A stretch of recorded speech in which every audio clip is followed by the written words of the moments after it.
Certain people don't fit into a nursing home. After working there for a few years, I could tell almost instantly that Dr. Reimer was one of them. He was an academic who lived by himself all his life. He'd never been married and had led a quiet, solitary life. When a stroke had left him unable to handle his daily life, his doctors had recommended he'd move to a nursing home. Dr. Reimer refused, of course, but after a while even he couldn't deny that it was necessary. So after 2 weeks of struggling, he moved into our nursing home.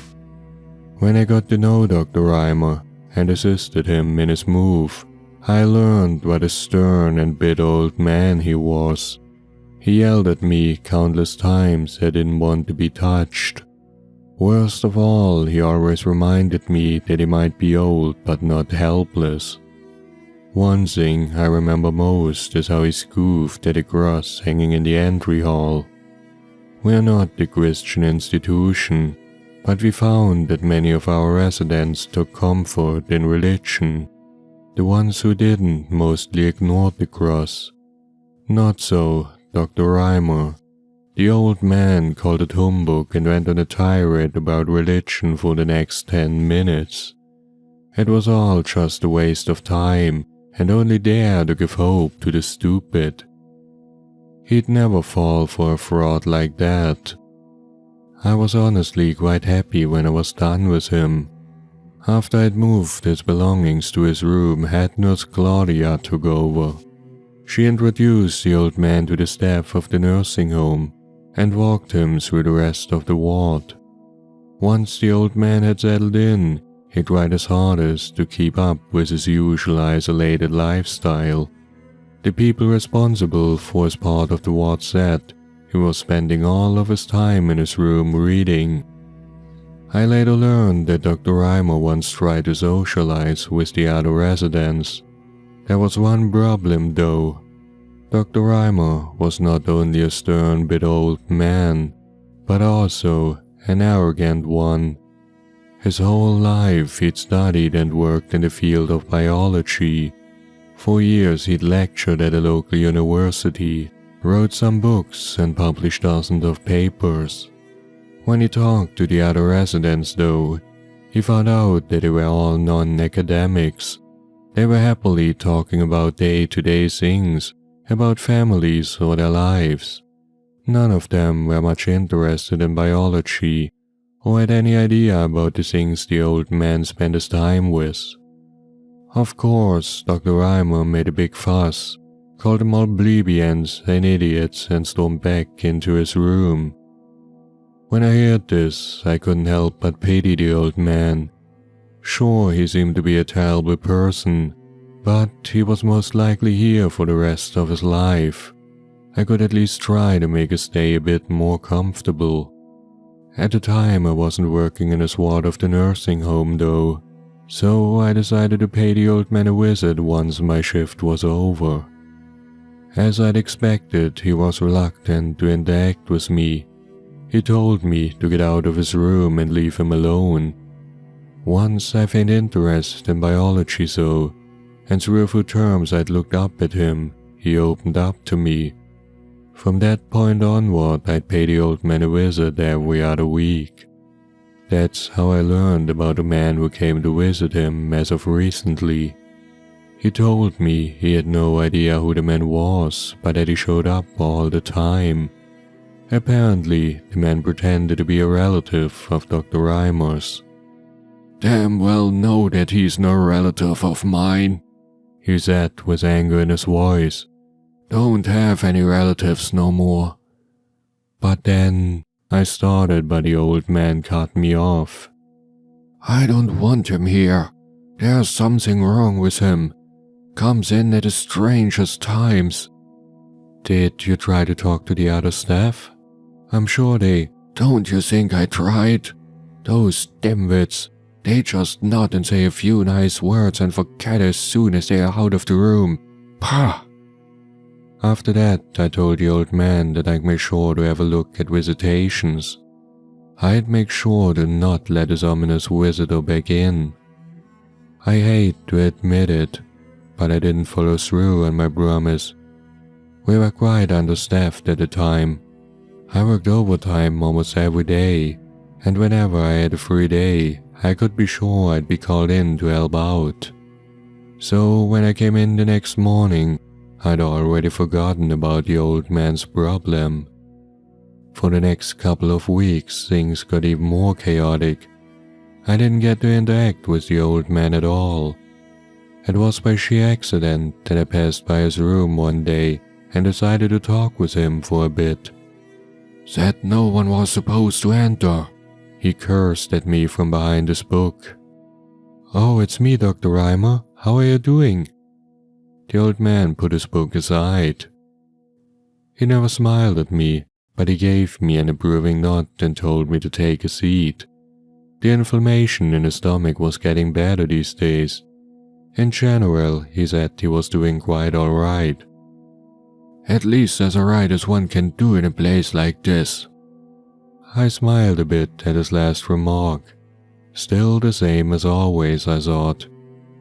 If it weren't for him, I'd have died of boredom already. "Who are you talking about? One of the other residents?" They're all stupid. I'm talking about the visitor. He's quite the guy, you know. First time that someone can hold their own in a conversation with me." As he said this, I remembered what he'd asked me a few weeks ago. I was a bit embarrassed to have forgotten about it. "He's still coming here?" I asked awkwardly. "Once every week," the old man answered. "But I'm glad he is." I nodded. Guess things worked out alright, I thought. As the old man talked about his visitor, he seemed almost happy. It was the first time I'd actually seen him smile ever since he came here. It was a month later that head nurse Claudia wrote me up for the night shift. I hated it. Of course, the work wasn't as exhausting as during the day, but night shift meant living like a zombie for a week or two. I was never a night person. My daily routine would be in shambles, and what few hours I had left at home would be spent in perpetual sleepiness. The night shift itself consisted of two things only. That was sitting in the staff room trying to stay awake, or you could patrol the hallways to make sure everything was alright. It was during one of those night shifts that I ran into Dr. Reimer. The old man was completely out of it, utterly scared and confused. The moment he saw me, he hurried towards me. I could see that he was exhausted, covered in sweat and shaking. "Dr. Reimer, is everything alright?" I asked, but the old man needed a moment to catch his breath. That man, he's back." "What man?" "The one I told you about." "Your friend? He's here right now? At this time?" "He's no friend. He's a fiend, a demon." "But you said—" "I know damn well what I said, but he's changed. At first he was normal enough, but then... The old man broke off. When he looked at me, his face was a mask of terror. "I never wanted to hear those things, I never wanted to. He talked about the darkness, about the things beyond, a place where every one of us is all but alone." "Dr. Reimer?" I asked, but the old man seemed in shock, talking more to himself than to me. "I didn't want to know about the river Styx or what lays beyond.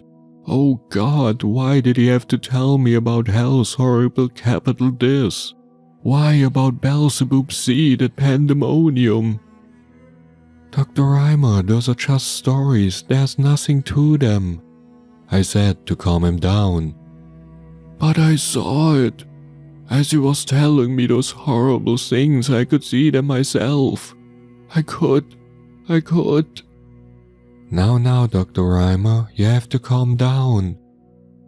"How could I stay calm? How?"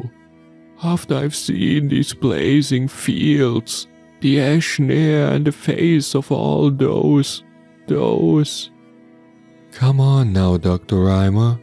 Let's stop talking about it. If that man is still there, make sure he goes away. I make sure he leaves here alone and make sure he doesn't return. Now the old man had listened and he looked at me with teary eyes. Just please make him go away. I don't ever want to hear about those things again. I just want to read, to spend the time I still have in peace. As the two of us walked through the hallway, I felt how shaky the old man was. He seemed to be a completely different person from his usual bitter self. He almost huddled against my arm as I led him. With each step we took, I could hear a murmur next to me.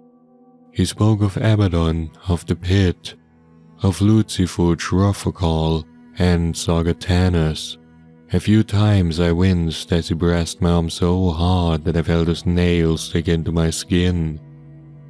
When the old man saw the door to his room, he inched back and hid behind me. Everything is alright, Dr. Reimer. The moment I let the old man through the door though, I thought I felt a rush of hot air. All of a sudden, completely out of nowhere, the old man started to scream in terror. Right then I thought I saw a shade at the end of the room.